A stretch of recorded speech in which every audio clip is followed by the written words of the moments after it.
Hello, good morning, good afternoon, good evening, wherever you are in the world, and welcome to Low Season Traveller Live Talks. I hope you're all doing really well in your the various states of lockdown, wherever you are in the world. Great to have you with us and joining us for this latest episode of our mini-series on Africa during the low season months. And today we are going to be talking about Madagascar. And first, we're going to be speaking with Rou from AfricaRoam about Mozambique, and just have a little bit of an overview, sort of a taster, if you will, of Mozambique and what Mozambique has to offer. So first of all, let's make sure that we give a proper introduction to, of course, our hosts for this mini-series, which is AfricaRoam. For those of you that don't know, AfricaRoam is a renowned African tour operator offering travelers access to some of the continent's most exclusive and unique experiences, from unattainable culinary opportunities to behind-the-scenes access to art and culture, adrenaline-based adventures, access to the top safari guides, and the majesty of the natural wonders. The team at AfricaRoam tailors to every trip to exceed their guests' expectations. And if you'd like to find out more about AfricaRoam and the wonderful work that they do, please do feel free to contact Rou or the team on the email addresses there on the screen. And of course, the website is africaroam.com. So a little bit about our first guest today, Rou Oosthuizen. Rou's love of travel started very young. Despite growing up in the apartheid South Africa, obligatory annual trips to the Kruger National Park with her family started a lifelong passion for learning about the wildlife on the African continent. In the early 1990s, an opportunity arose to travel to Zimbabwe, and life was never the same after that epic trip. A deep love of exploration and discovery was cemented, and it was crystal clear which direction Rou's career would take. Rou is an explorer and an adventurer, an alpine enthusiast, a foodie, an art lover, a Land Rover fun, and she is, of course, also the founder and CEO of AfricaRoam. So let's bring Rou in and see how Rou's doing. Rou, are you there? Rou, how are you? Hello, Jed. Good afternoon to you, and hello to everyone around the world. I'm sitting outside, and it's just started raining. So if our Wi-Fi gives a bit of trouble, I'm awfully sorry. I hope it does not influence our little chat this afternoon. We'll forgive you for that. No problem whatsoever. It's a beautiful sunny day here in Manchester, one of those very rare days. So it feels like our weather is polar opposites at the moment. But lovely to have you with us, Rou. We've missed you the past couple of weeks, but I believe you've been out and about. You were at I say out and about. You were at an online virtual travel show for Africa recently. How was that? Yes, such an amazing and wonderful experience, Jed, to just see all our friends in the industry and to chat to everyone, talking about the African continent and just chatting about our recent world events. It was certainly extremely inspiring for me to see how optimistic the industry is, and that we all just miss the guests actually coming to our shores. First of all, we all miss traveling, and we're all very hopeful for the future. And I do believe we're going to have a fantastic bumper 2021 as soon as the borders open everywhere. Yeah, the sooner the better. Hey, it's interesting, isn't it? When we talk about hospitality and the travel industry, and we always talk about it from for me first and foremost, I'm a traveler. Obviously a low season traveler, and I always sort of think, gosh, as a traveler, we miss traveling to these places, but we sometimes forget that our hosts in all of these destinations, they don't just do it because it's a way of making money. Obviously it is a way of making money, but they do it because they have a genuine love and a passion for meeting those guests and showing them their destinations, and we sometimes forget that. And I'm sure it must be hard for all of the hoteliers and the different businesses you've been speaking to. They must really miss the guests, actually, the more I think about it. Yes, and all these places, the character, of course, is established by the owners and the people that work there, but it has the influence of the visitors that create an ambiance and a special character. Yeah. And it feels like everyone that I spoke to, working at lodges, working at hotels, there's a definite mourning for the guest and Yeah. for the ability to just show the African hospitality that we're known for. So yes, no, it is. We all miss having people from all around the world on our beautiful lands here. Well, let's hope this that all being well in the next few weeks and months, things will resume, and it'll be great for all of those different destinations in Southern Africa to welcome all the guests back. And speaking as one of the potential guests, I certainly can't wait to get over there and experience that hospitality too. We can't wait to welcome you. Oh, thank you. So this afternoon, we're going to talk first of all about Mozambique. And I will again. I feel like I say this every week with most destinations that we've been talking about, Rou. Mozambique is a destination that's relatively unknown to me, and I would imagine it's relatively unknown to possibly quite a lot of our viewers as well. So I'm really looking forward to learning a little bit more. And just stressing again for our listeners and our viewers out there, this is really just a very, we sort of call it a quick and dirty overview. But it's just really to give people a little bit of a sampler.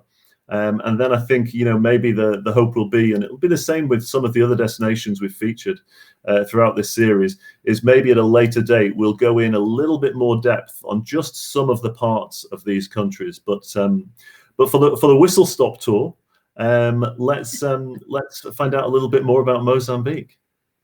Right. So I will just go through a few interesting facts, and just to you can show the beautiful photos, and just tell people in general, because of course we can talk about Mozambique for hours, and unfortunately don't have it today. I've been very privileged. I've traveled to Mozambique probably about 15 times in my life, and Oh wow! it's an interesting country. So I'm gonna try and give a synopsis so that we can entice visitors to visit this very interesting and off the beaten path country in Southern Africa. So here goes. Let me try and see if I can do this for us. Sure. So they call Mozambique the land of the smiling people. And they suffered a harrowing civil war that lasted about 15 years. It's now a peaceful nation filled with people, and they really want to better themselves and the country. They love people, and they absolutely want to love and welcome visitors to their treasured land. So on the map that you're showing, that's the little piece. I mean, it doesn't look that large, but it actually borders the Indian Ocean on the east. It borders Tanzania in the north. It borders Malawi and Zambia in the northwest, Zimbabwe in the west, and then Swaziland and South Africa in the southwest. It is the blue heart of coastal East Africa. And when we show the comparison to Europe, you can see the difference, how large the actual country is. So it's a pretty large coastline. We've got an unspoiled coastline of about 3,000 kilometers, and it's often without a single human footprint. There's sandy dune ecosystems, fringed by dense mangroves, jewel-colored bays, winding estuaries, and some describe areas of the coast in Mozambique as the marine Serengeti of Africa. The Mozambique Ocean is teeming with some of the largest fish, like whale sharks, as well as manta rays. Yeah. Also home to some of the most threatened species of marine wildlife, like sawfish and dugong. A manatee like aquatic mammal. I don't know. I know we have a photo of that. Yeah, in one of our we've got. slideshows. In fact, one of the last viable population of the dugongs live in the Basaruto archipelago, and the Basaruto National Park, which is one of these photographs that you've got, protects the 5 islands of the Basaruto archipelago. And there's thousands of flamingos, there's crocodiles, there's turtles, prolific bird species. Mozambique has more than 720 bird species, and they all reside in the central area of the country. When we talk about, sorry, I was just going to say, when we talk about Mozambique, we we see some of these pictures here, and I mean the coastline is just absolutely stunning. And I must admit, when I was first looking at these, it wasn't what I expected. But this is really one of the highlights for Mozambique? It is this coastline. Am I right in saying a lot of it is about this coastline and about the marine wildlife? Yes, I specifically today, as we progress, I will talk about or mention the national parks where you do, the usual safari. But when I work on Mozambique as an inclusive part of an itinerary, the people that's most interested in this part of the world are honeymooners. Right. And it is because in South Africa, we have an extremely easy, accessible way of combining Cape Town, Kruger, and Mozambique as a 2.5-3 week stay. So it's a very easy and actually very affordable opportunity, because Mozambique is not such a luxury destination as the Maldives or as Mexico. So if you think about it, if you look at South Africa and you fly from London to Cape Town, spend a few days in the Cape, then you fly from Cape Town direct to the Kruger National Park. And then from the Kruger National Park, you fly the Kruger National International Airport, which is in Nelspruit, which is just outside of the Kruger National Park. You actually then fly direct from there to Mozambique, central Mozambique. So it's a destination that offers the azure waters, like what you would get in Maldives, what you would get in the Seychelles, what you would get in Mexico, what you would get in the Caribbean. But you have it on your doorstep of combining it with a safari and with a Cape. So it's a very practical country to include in an itinerary where people not only want to do the Cape or not only want to do a beach holiday, because few people these days I find want to go and lie on a beach for 2 weeks. And especially the kind of guests we work with, they are the adventurous spirited people, and they really want to have a little bit of everything. And of course, diving, if anyone is interested in snorkeling or diving, this is one of the best places in Africa to do this activity. So that 3,000 kilometer coastline is a huge attraction, but it's not the only thing about the country. The coastline is definitely the thing that attracts all of us in South Africa, because it's the Indian Ocean. Of course, it's got a tropical climate, and there's really 2 seasons. So for low season travelers, we seem to always in Southern Africa fall into the summer months. So if you want to escape that winter grey of the UK in January, hop across to Mozambique. I will be honest with you, it's the rainy season at that time. I usually avoid February for my guests, because there are cyclones that occur during that time. Good to know. But it is not necessarily the cyclones or the hurricanes that we are aware of in other parts of the world. It's milder. But I usually do avoid February because it's just the last, extension of that rainfall period. So that low season traveling starts from November, I would say, and then goes through into April. But then, with the exception then of sort of February, those other low season months, it might be the wet season or the green season or whatever else we want to call it. But how bad is it? Is it raining all day, every day? What's the temperature? No. Is it cool or No, what's the? So it's never cold in Mozambique. It's like what we've said all along for Southern Africa, for the eastern part and the central part. Cape Town is always the exception because on the west coast we have our winter rainfall and not our summer rainfall.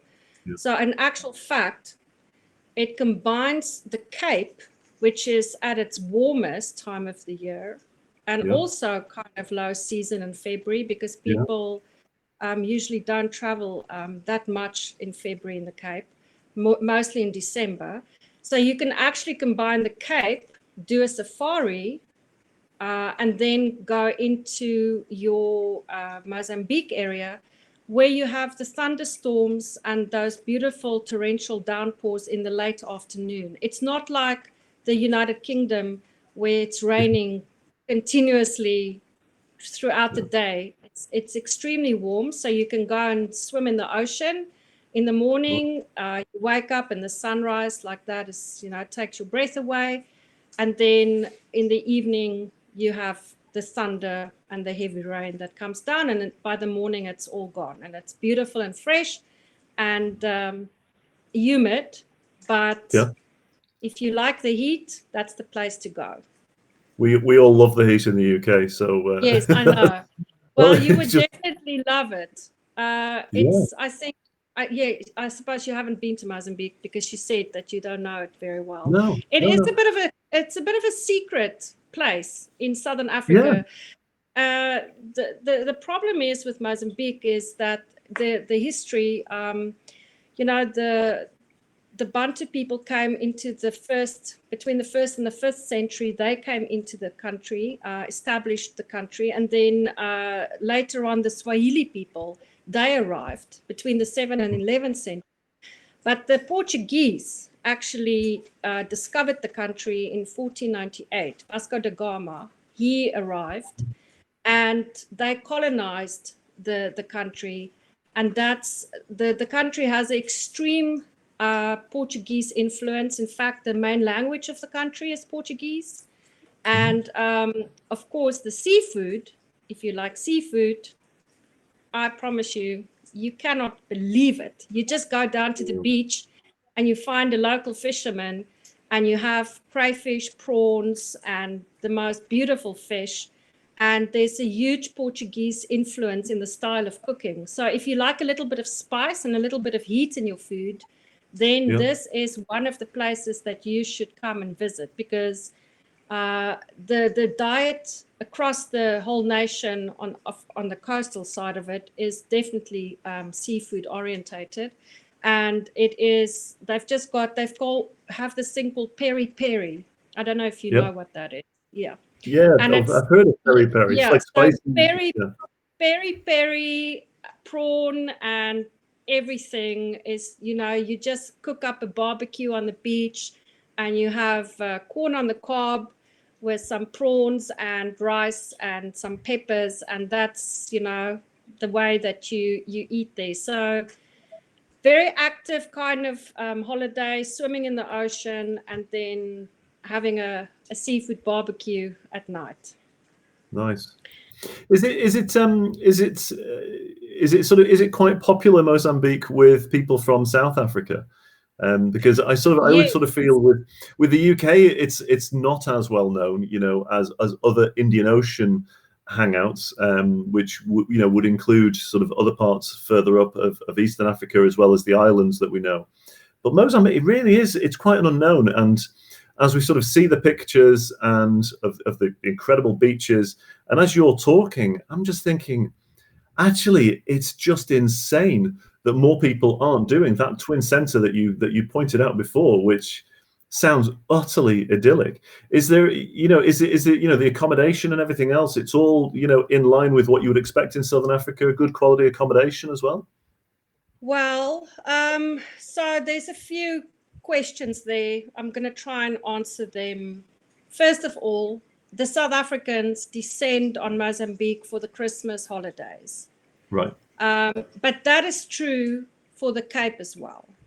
Yeah. So if you want to avoid the South African holiday, the South Africans. Why would we avoid the South Africans? Come on. Which can be quite rowdy. We're a happy bunch of people, as you know. And we like, our little outdoor barbecue and glass of wine in our hands. Mozambique, the southern part, though, that's the interesting thing here. The southern part of Mozambique is the most prolific area that the South Africans choose. So that picture that you've got up there at the moment, that is in the northern coast. That's the Karimbas. Now, what I find interesting, and of course I love this, is that we can also include an East Africa itinerary and fly people from East Africa to the northern part of Mozambique. And then you land at that little place. And that's Carimba. It's in the Carimba archipelago. It's a beautiful stretch of coast. And I mean, it looks like the Maldives. You can't believe your eyes. And what you fly into Pemba, which is the local airport in northern Mozambique, and they wait for you with a helicopter. And then you have a little short hop on a helicopter that takes you to that specific lodge. Now, to answer the question about accommodation, because Mozambique is generally less sophisticated, I would say. You have to remember the country had its independence declared in 1975 from Portugal.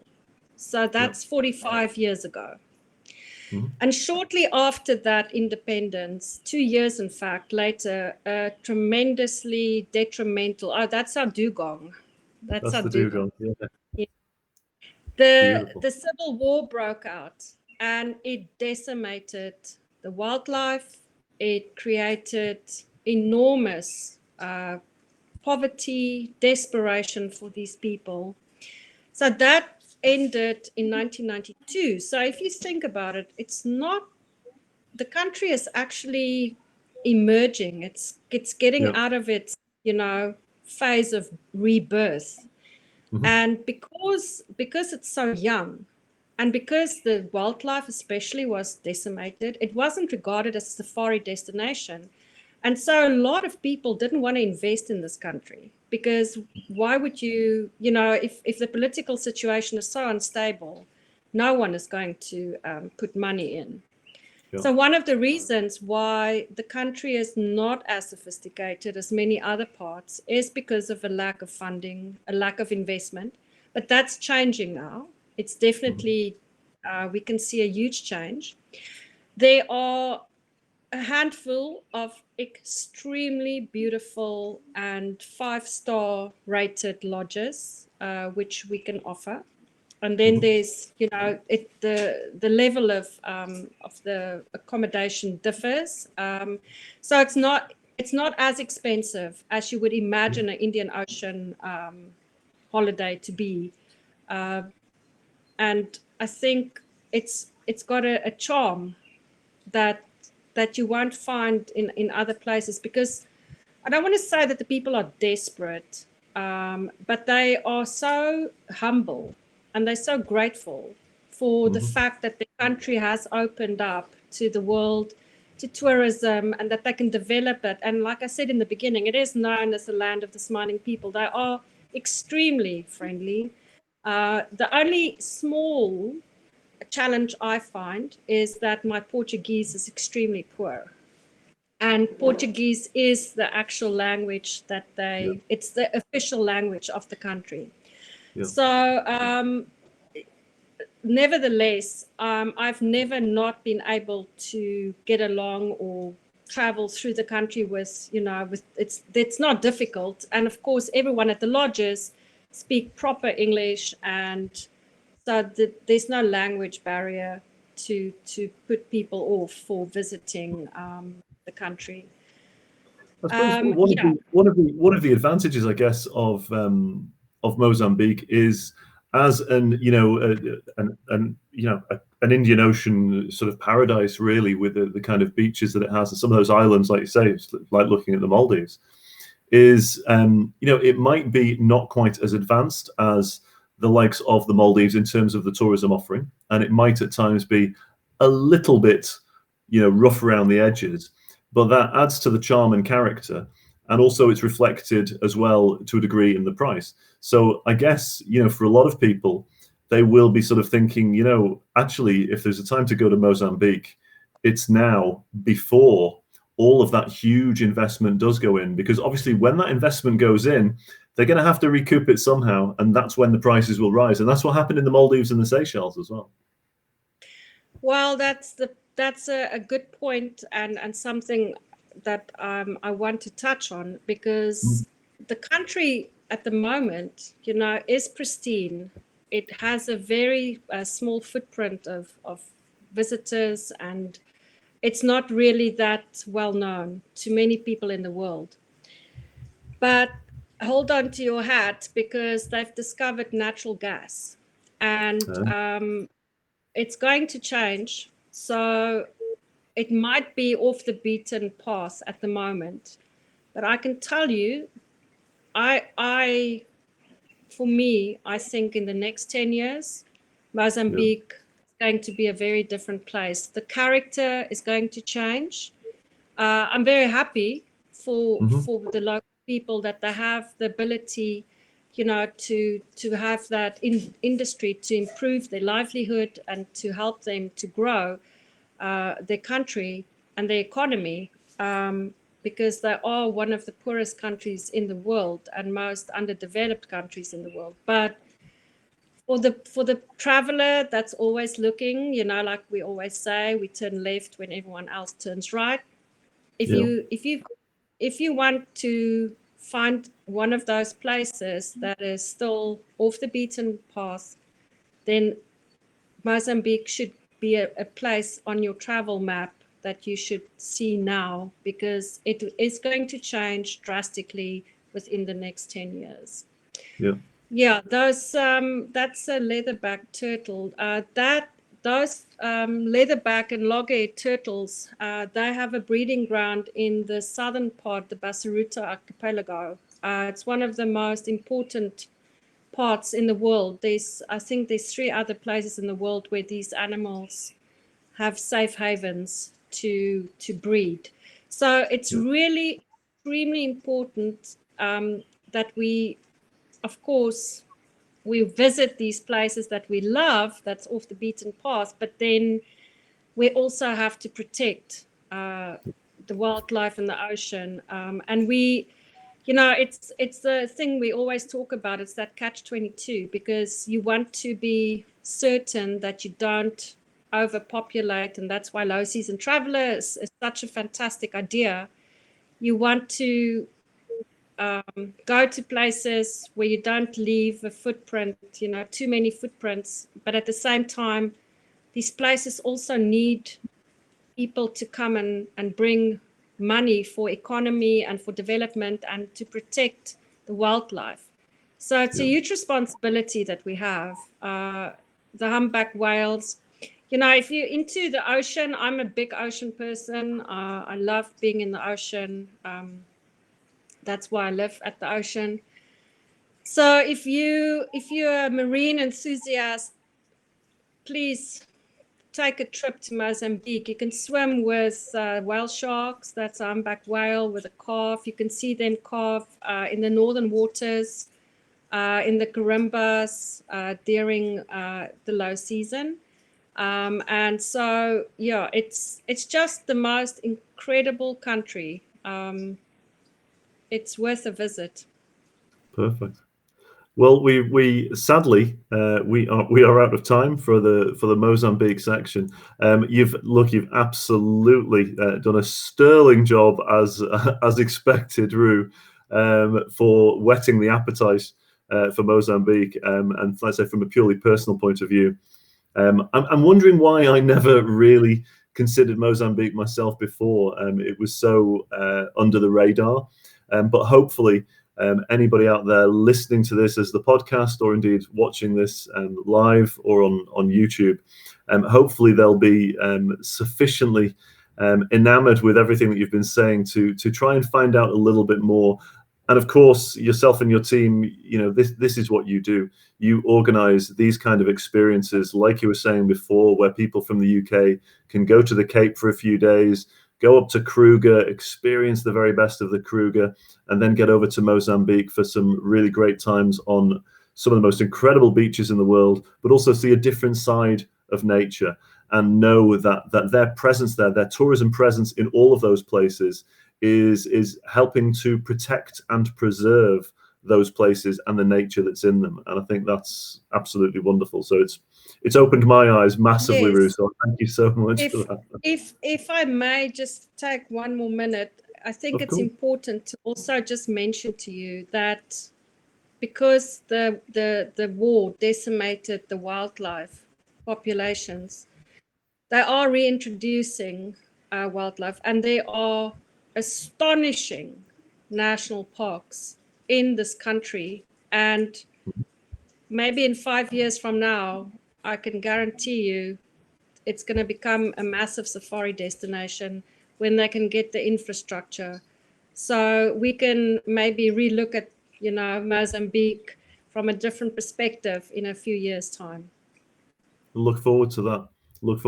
But I definitely want to get over soon as well, before those changes happen, just so we can experience the before and after as well. I think that would be wonderful. Absolutely. We're waiting with open arms to welcome you, Jed. You're very good. Rou, thank you so much for going through that with us today. Thank you so much. Greatly appreciated as always, and enjoy the rest of the week. I hope the rain stops for you, Rou. Yes, it will, but it's lovely and warm, so it doesn't matter. You have a wonderful afternoon. I'll listen to Madagascar. All right. Thanks a million, Rou. Take good care. Cheers. Bye, Jade. So that was Rou Oosthuizen from AfricaRoam, and I'm sure you're all hopefully quite excited at the prospect of maybe taking a trip over to Mozambique at some stage.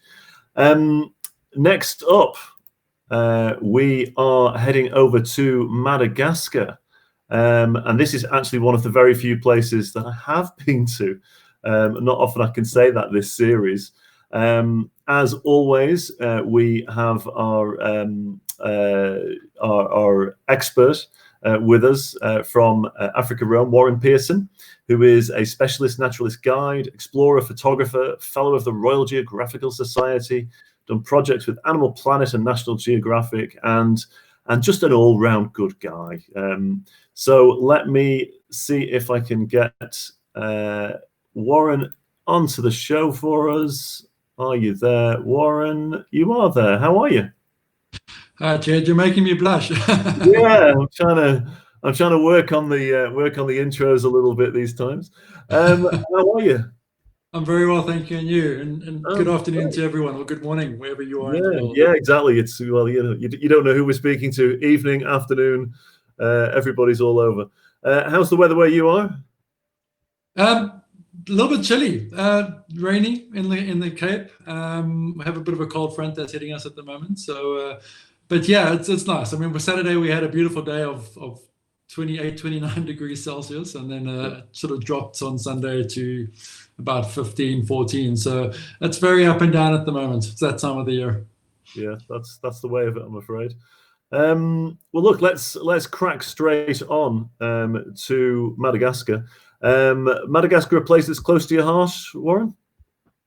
Yeah, it's very close to my heart, Jed. It's you've been there, and I think you can sort of get an understanding of what I'm going to be talking about, and it's a pretty special place. And I think a lot of people always think it's one of those destinations that's maybe just a little bit too far away, or too difficult to get there, or how the logistics work. And it's deceivingly easy to get there and to get around, actually, if you have the time. But that's what we can cover quickly today. We don't have a lot of time, but I'll try and wrap it all up as quickly as I can.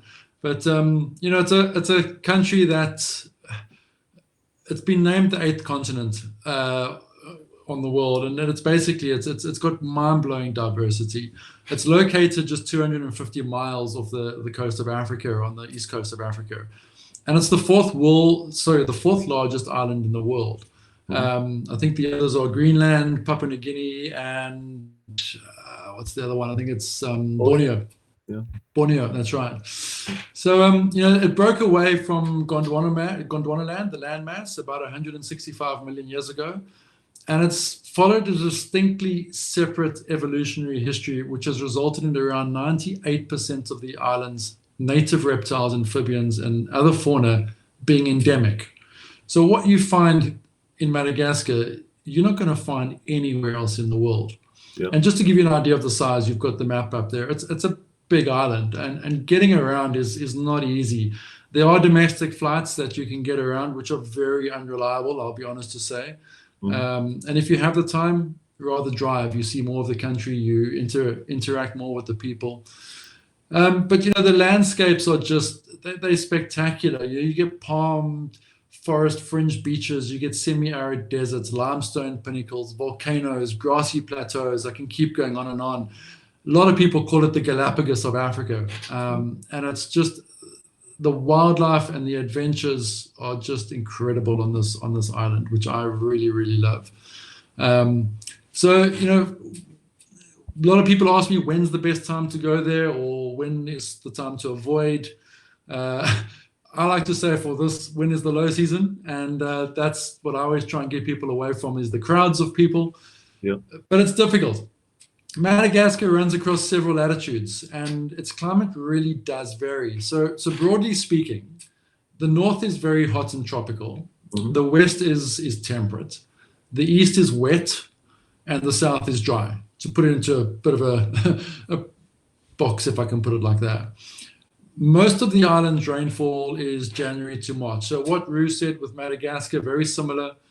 Cyclones do often occur in February.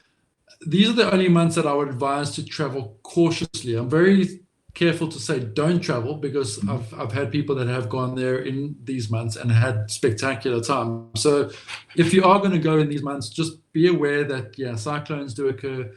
But nevertheless, let's onto the rest of the months, which is April to June. There's some thunderstorms. They often clear up very quickly, and the sun comes out again. And this, to me, is low season traveler time. Yeah. The vegetation is green, it's lush. Lemurs, reptiles, amphibians are readily seen. And then the next month, which would be another low season traveler month, would be December. It's hot, but the lemurs would have just had their young, and the wildlife viewing is fantastic. So, it's also a destination which not many people know about. So even in the so-called high season,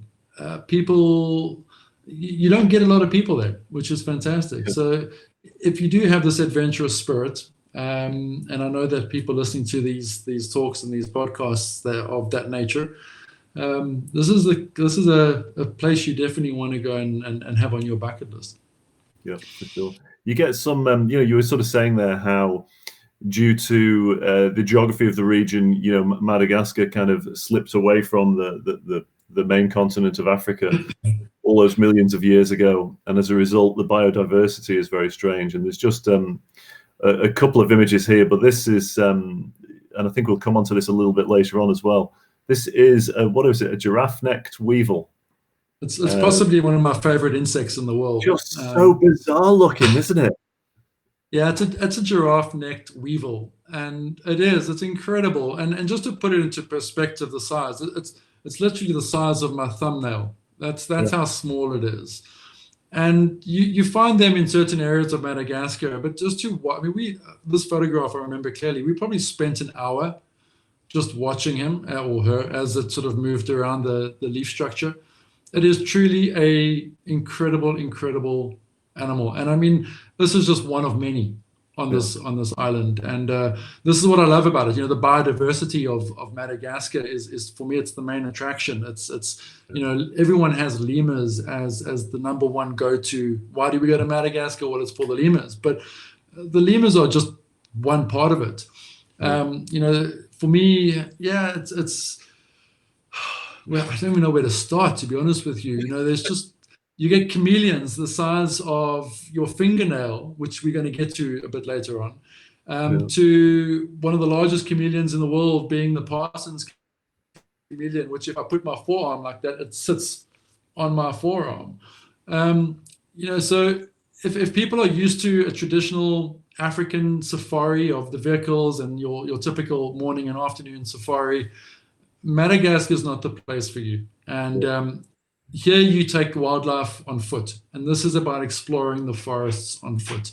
And you spend a lot of time walking, and that's what I love about it. You actually get really close to the wildlife that's here. Getting around, as I said, can be a bit of a challenge, but that's the adventure for it. And you need good eyes. I think you need exceptionally good eyes for a lot of these things.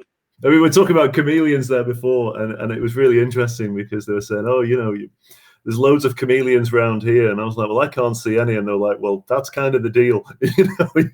You really need to be so sharp. But then when we did find chameleons, trying to take a picture of them with just the regular phone, at the end photo, you just couldn't see anything on it. So it was just, you need to have a good camera. But also then you sent us these 3 pictures, which I've put onto one. I'll have to make the screen larger.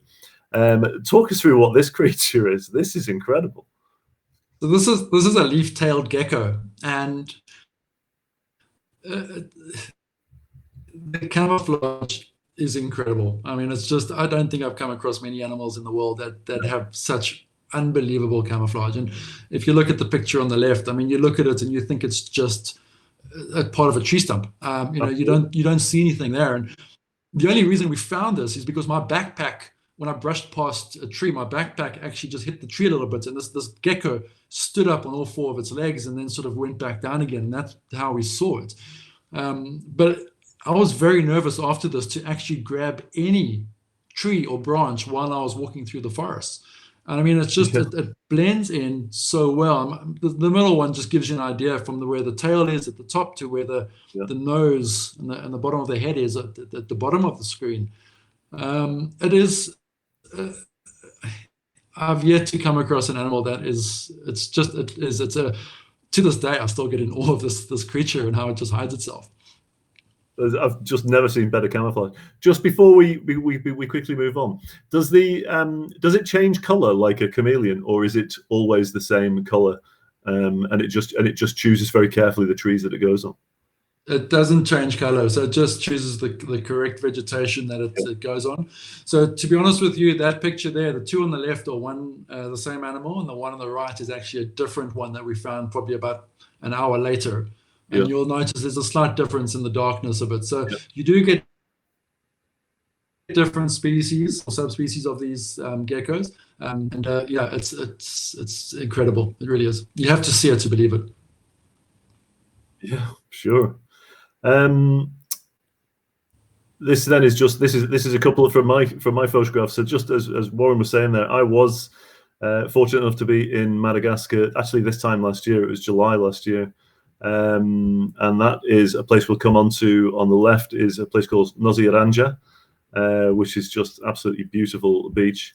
And then on the right was we went to a place to see lemurs out there. But what we're actually looking at there is there's part of the forest for where the lemurs are, but then there's also they grow a lot of ylang ylang, which may be familiar to a lot of people out there as that sort of sweet smelling scent that they put in cosmetics and everything else. And I had no idea how it grew, but they grow a lot of it, along of course with other spices as well in Madagascar. But let's move straight on. So we've got a whistle stop tour that you're going to bring us on, Warren. So we're going to start with the Masoala National Park.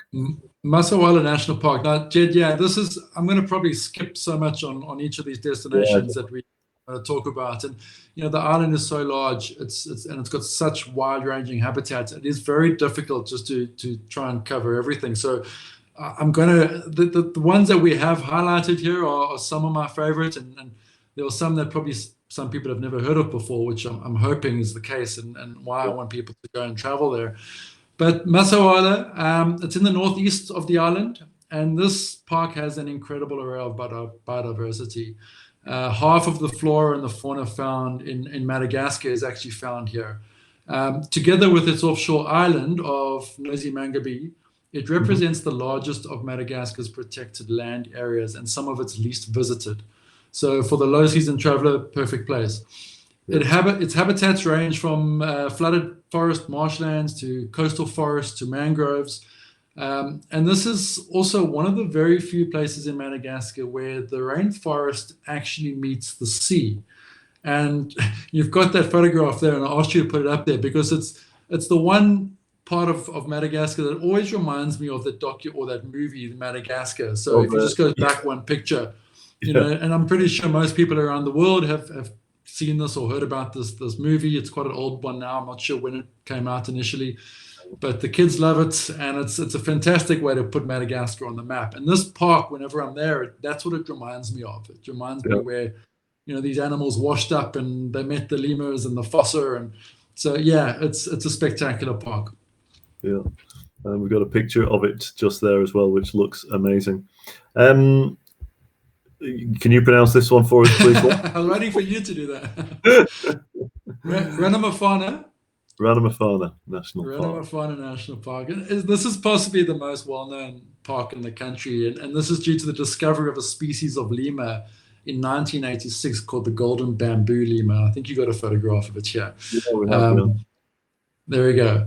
And it's a 7-hour drive from the capital if you head south from the capital, and it's found in the center of the island, and it's one of Madagascar's best examples of some good primary rainforest.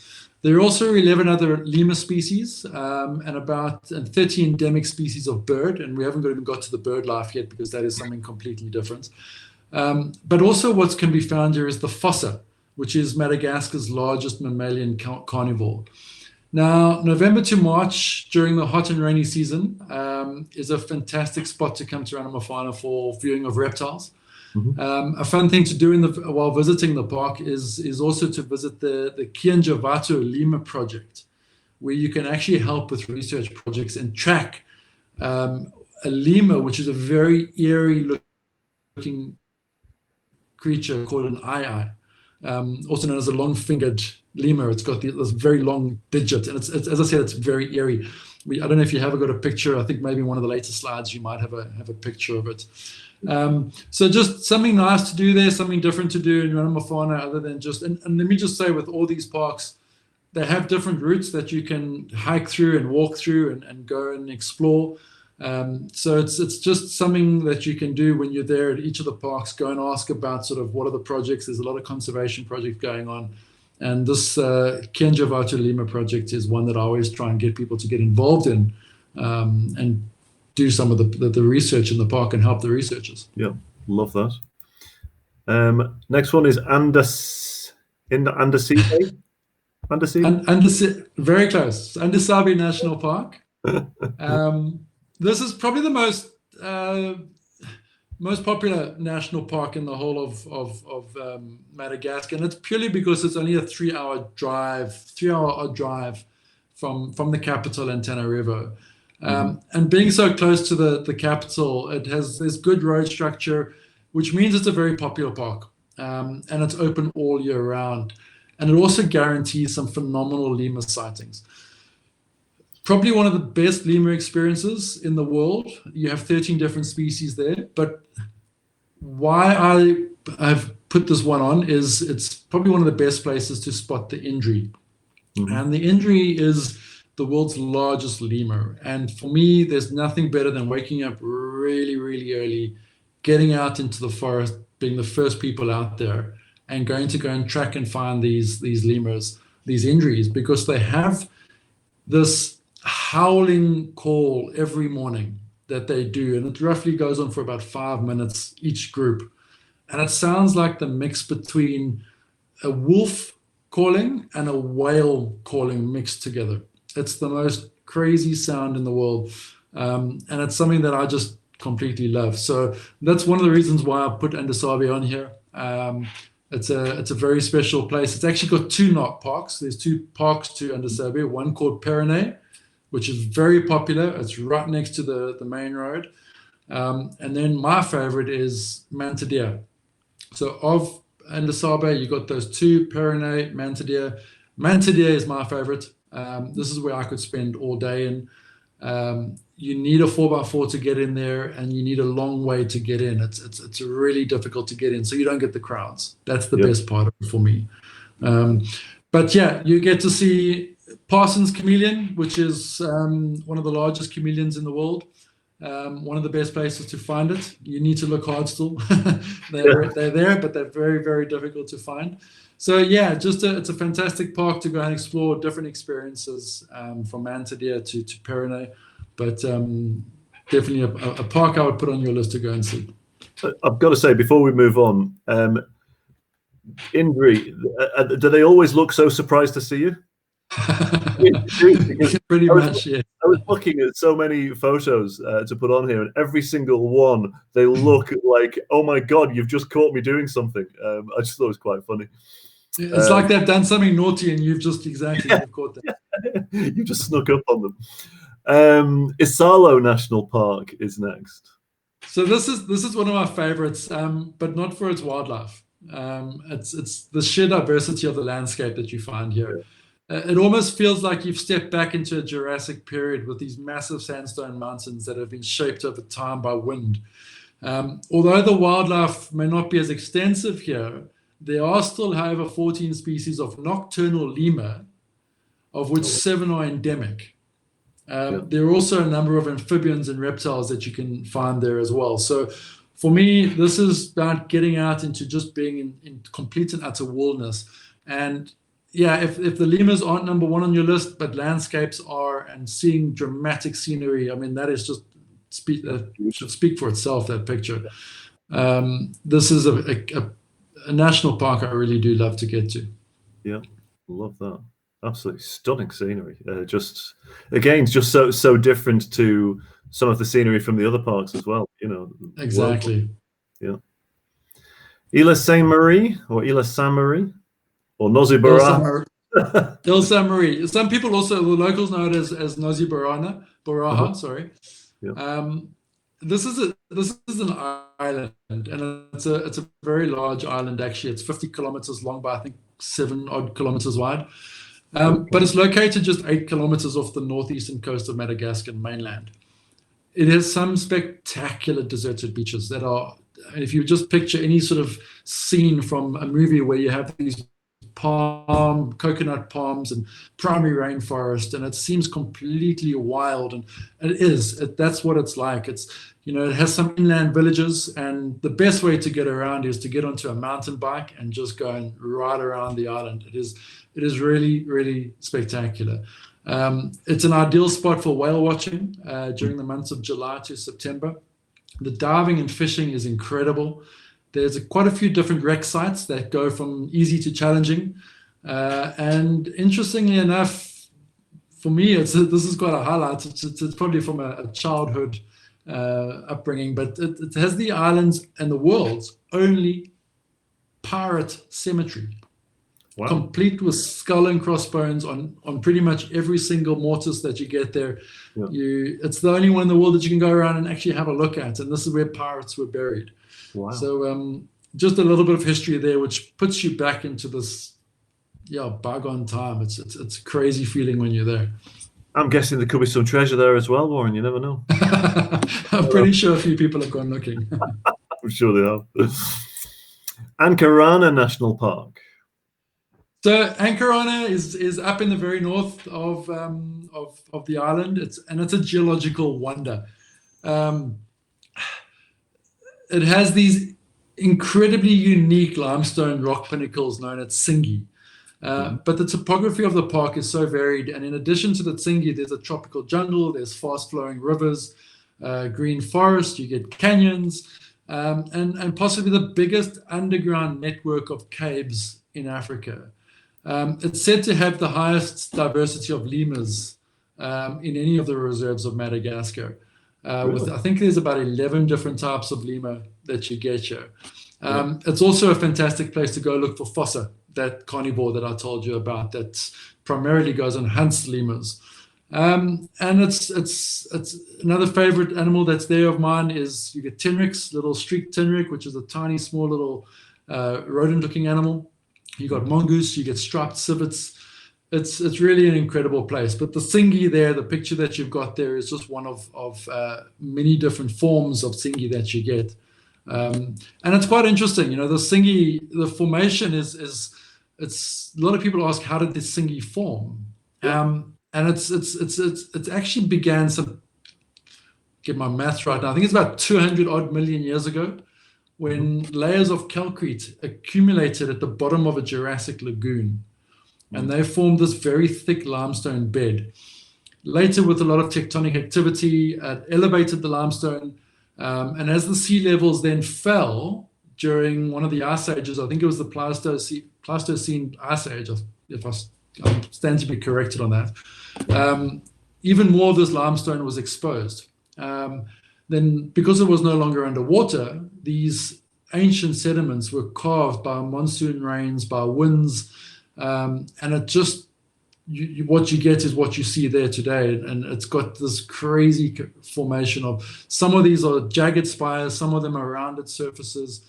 It's just an incredible landscape to go and see. And getting around as a human is exceptionally difficult. It really is. You'll injure yourself if you try and get yourself around there. So a good guide getting you in there, knowing where to get you around, how to get around is the best way to go through there. Yeah, as always. Presumably, that's possibly one of the reasons why there are so many lemurs there. I mean, I guess less predators, because I guess the lemurs can work their way around there, no problem.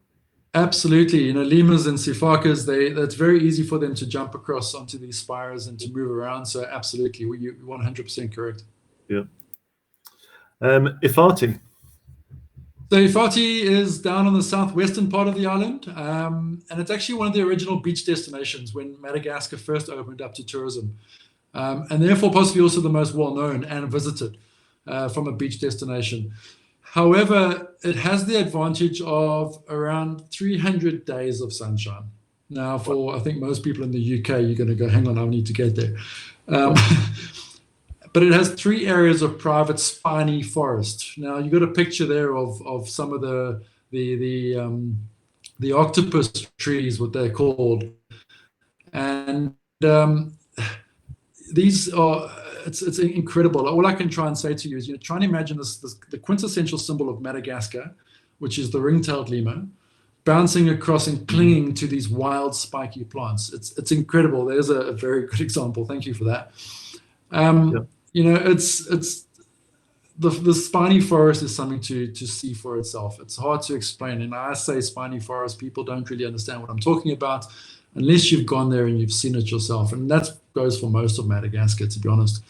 The other forest areas around Ifati, they're home to some of the island's largest baobab trees. Some of these baobab trees go back to over I think it's 1,200 years old, something like that. It's incredible. There's 7 species of baobab in Madagascar. This is just one that you have there. It's called the Grandidier's baobab. The trunk is typically shorter and wider than most specimens found elsewhere. So just a really unique tree. And this is what I love about Madagascar. It's not just about the animals. It's about the plant life. It's about the birds. There's so much going on. As I say again, it's the biodiversity is incredible. Those baobab trees, every time I see a baobab tree, I just think they are just visually very, very beautiful trees. They're just utterly captivating. But I hadn't realized that there were so many different types of baobab tree as well. I thought there was just one. There's 7 different species in Madagascar. Yeah. Wow, yeah. It's incredible. The other thing, just on Ifati, just going back to Ifati, from a conservation perspective, is that they have a turtle breeding project that's operated out of one of the villages that are close by there. So once again, something else I always try and just tell people, if you really want to contribute back to conservation in some way, there is this turtle breeding project, and if you're there at the right time of the year, you can get involved in that, and the villagers are more than happy to help you or have you partake in it. Yeah, wonderful. On to Mikia National Park. Yeah, so not a well-known park. This is just north of Ifati. And it's one of Madagascar's newest parks, and it provides a welcome break from the very well-known parks of either Andasabi or Ranamafana. It is very arid, but it also has miles of idyllic white sandy beaches, which are perfect for snorkeling. It has lakes, rivers, marshes, just to sort of throw in a little bit from the arid side of things. And these areas are just waiting to be explored. But the reason I like to go to Makia is actually to spend time with the Makia people. Now, these are one of the last practicing hunter-gatherers groups possibly that are in the world. There's probably about 1,500 of them left on the island. And for me, this is an experience that I think, I always try, wherever we go in Africa or Madagascar, is spend time with the local people. And to spend time with these people, and they are so hospitable, they are so warm and welcoming, and they will let you partake in their daily activities as they go about. And I mean, the smiles on the people's faces there, that should just say everything about what they're like. And I think you want people to experience this culture, you want people to see them, but also there's a part of me that I want people to hold on to that culture and not to lose that culture. So that balance of trying to get not too many people to experience them. It's hard, isn't it? We talk quite a lot with the work that we do on the World Tourism Association for Cultural Heritage about about how tourism can play a role. It isn't always successful, but tourism can play a role in helping to protect and preserve these cultural traditions and ways of life. But it's a really fine, balanced one in our experience as to when it gets pushed over the edge to actually disrupting it.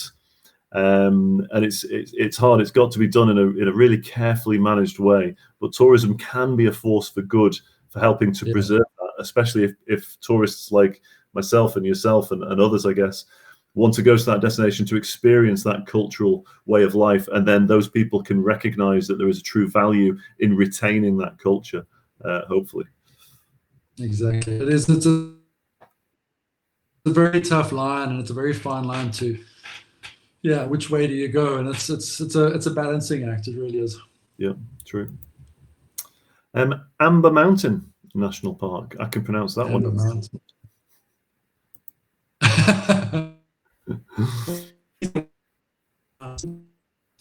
Amber Mountain is of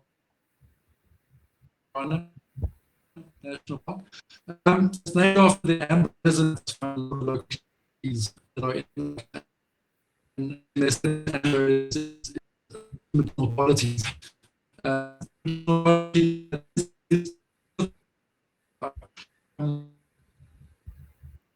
I'm so sorry about this, everybody. We seem to be having a little bit of a problem with Warren's sound at the moment.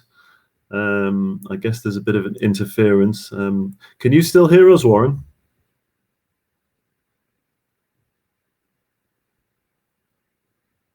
I think we might have lost. Oh, and that is. Beg your pardon? Can you hear us, Warren? So we lost you there for about 2 minutes. I can hear you. You can hear us now. Perfect. No, just as you started talking about Amber National Park, the sound basically went. So if you could, just start again at the top with regards to Amber National Park.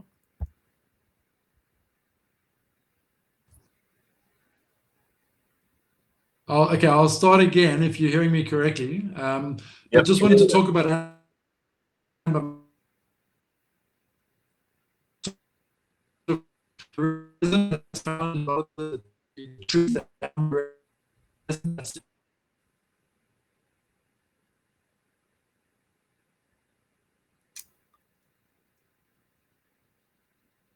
I'm sorry, everybody. I think we've lost Warren again.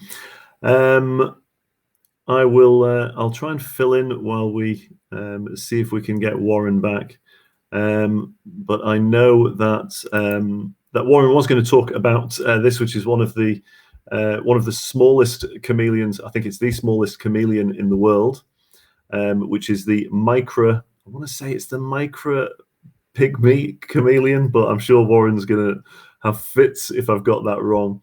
But I think it's one of the world's smallest chameleons, which can be found in this Amber National Park. There you can see on the screen just how small it is. And if you want to see it close up, you can see there just how tiny it is. No bigger than a thumbnail, really.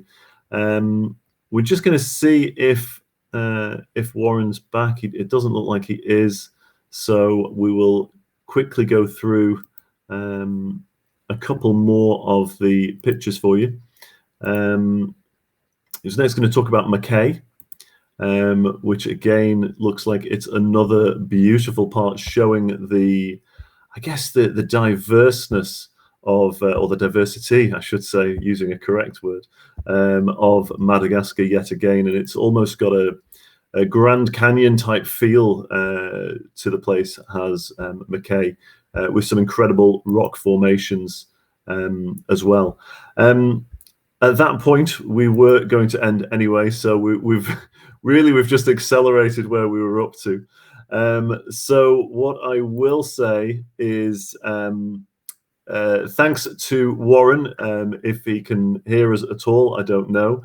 But it's been absolutely wonderful to learn a little bit more about Madagascar. As I say, I have been to Madagascar myself. I was there in July. The main gateways for Madagascar are Tana, and Tananarivo is the main airport. You can get flights with Air France and others from Charles de Gaulle. The flights aren't particularly cheap to Tana, but hopefully what you've seen and what Warren's talked us through there is it's absolutely well worth making the trip. You can also fly into the north of Madagascar to the main airport up there in Nosy Be. Nosy Be is part of the tropical area of Madagascar. There's some incredible beach resorts around there. There's that place, Nosy Oranje, which you'll have seen the photograph at the beginning of this presentation where I was, which is just glorious beaches. And that's also a place that you can fly into relatively easily, but well worth the visit. I can tell you that. So yeah, huge thanks again there to Warren, as always, for sharing his insights with us this week. Next time on Low Season Africa, in 2 weeks' time, on the 28th of September, same time as always, we're going to talk about the final frontiers with Warren. So this really was to sort of highlight some of those destinations in Africa that people really wouldn't think to travel to on vacation and during their leisure time. But Warren's going to talk to us about these destinations and about why actually they are worth considering, and they're certainly ones to watch for the future. So the final frontiers on Low Season Africa is Monday the 28th of September.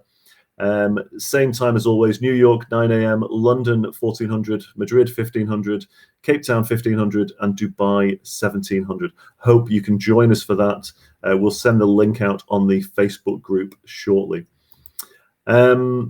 Also, you can catch up with all the rest of this series on Low Season Africa.